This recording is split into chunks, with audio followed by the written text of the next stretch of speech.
Let's talk about Trump possibly winning again. And what is the strategy? What do you think?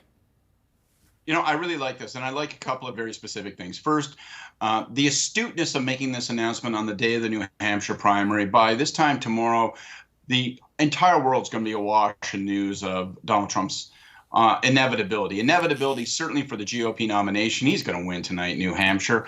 Nikki Haley's going to drop out. That's it. He's going to storm towards the nomination. And then he's got an extraordinarily good shot at becoming president again. That has obvious implications for Canada. So just from a communications and a staging perspective, as we're focused on U.S. politics, having the announcement today that there's going to be an engagement strategy with the country from the perspective of Canada, I think that makes a lot of sense. I also like the candor that we heard from the Prime Minister. And you isolated the clip in particular that caught my ear.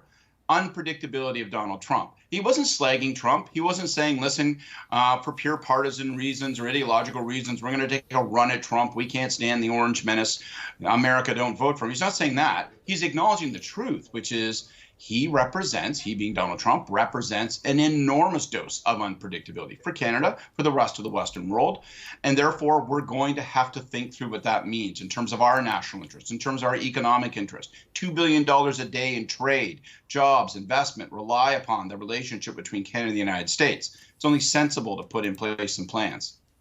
All right, plans and strategies are great. But as you know, Trump is legendary for his very personal way of seeing politics. And, forgive me if I'm wrong, but it doesn't seem like he particularly likes Justin Trudeau very much. So, you can have all the strategies you want, but how do you manage that when it can get, very personal? Well, who does Trump like? He likes people who crouch on the carpet and pee in front of him in awe of his power. I mean, that is that he appears to like. We can't do that. We can't actually have a leader that isn't going to defend our interests. I don't think that that's going to be much of a description that will capture either the approach of Trudeau or Poilievre. But let's be clear, Trudeau is attempting to make it obvious that there are going to be differences in approach between that which he would take as prime minister and that which Poilievre might take. And, frankly, Trudeau was never going to be a favorite of Trump's. He wasn't in the last term, but they still found a way to navigate. They still found a way to renegotiate NAFTA. We're going to have to renegotiate NAFTA as a country in 2026. And if Trump is there, it's going to be hard. I just think all this makes good sense. The prime minister sets up a construct where he says, we have to be responsible, we have to plan, we have to put forward some kind of framework to figure out how we're going to approach it. And that puts some pressure on Poilievre from a pure political standpoint. Well, what would your plan be? What would your approach be? Are we to believe that just because you're closer ideologically to Trump, that means that you would sail through? I don't think so. I don't think Canadians will think so. So I think this is all smart and quite strategic, frankly, on the part of the Liberal government. Hey, I have a question too about whether you think a Trump victory potentially in November might have the effect of helping Justin Trudeau politically. It's really, really difficult. The word we used earlier about the unpredictability of Trump applies in this circumstance also. It's very difficult. There's really only one kernel of information available to us. There's a piece of polling from last fall by David Coletto and Abacus that said the Canadians believe that Poilievre would be better suited to take on Trump. But that is such a hypothetical question. It's almost written smoke. So, will it help? I don't know if it will help Trudeau. I don't know if it will help Poilievre. I know this.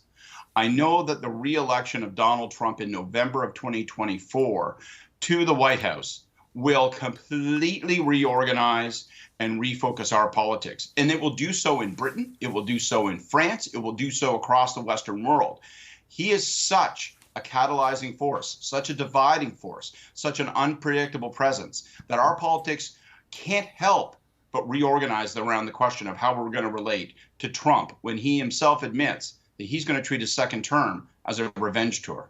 Anthony Scaramucci was briefly Donald Trump's spokesperson. He recently told CTV News in Question Period that Trump doesn't like Trudeau, Scott, because Trudeau is younger and better looking. Your thoughts?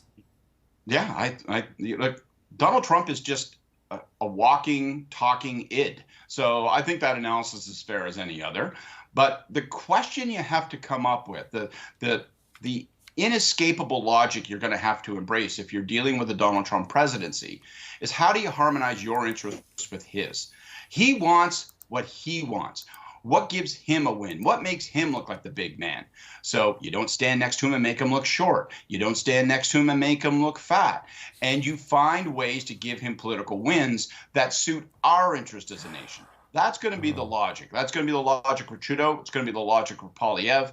And ultimately, if you're better looking than Trump or you're smarter and faster than Trump, you're going to have to figure out how to compensate for those, could bizarrely compensate for those advantages when dealing with the insecurity and unpredictability and irascibility that is this man. Thanks for this. Always good to see you, Scott. Appreciate it. Thanks, pal.